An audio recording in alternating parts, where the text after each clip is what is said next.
Nao viongozi wa Linda Mwananchi wakiongozwa na gavana wa Siaya James Orengo na katibu mkuu wa ODM Edwin Sifuna wameukosoa mpango wa serikali wa kujenga kituo cha karantini ya ugonjwa wa Ebola humu nchini, wakidai kuwa hatua hiyo inahatarisha usalama wa kiafya wa Wakenya.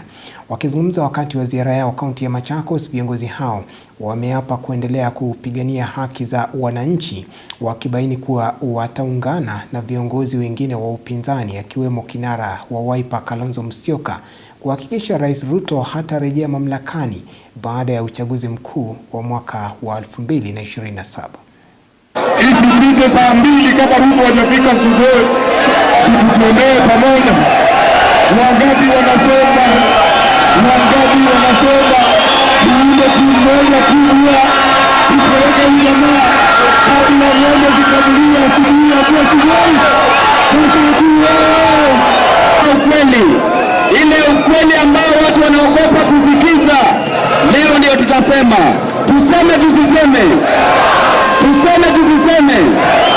Nyakale, nikiangalia vijana hapa, tuliambiwa kila mwaka utakuwa na kazi milioni 1.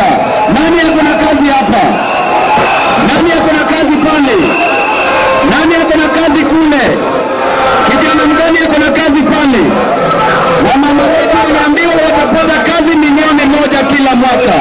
Mama mgani hapa ako na kazi? Mama mgani hapa ako na kazi? Na wazee wetu pia waliambiwa kwamba maisha yako yatabadilika. Maisha yenu imebadilika. Maisha yenu imebadilika. Kwa hiyo tunasema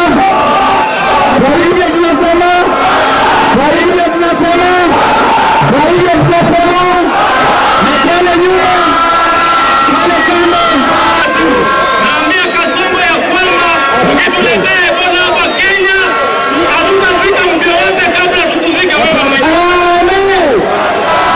Mimi nataka kusema hivi. Mheshimiwa Ruto akifika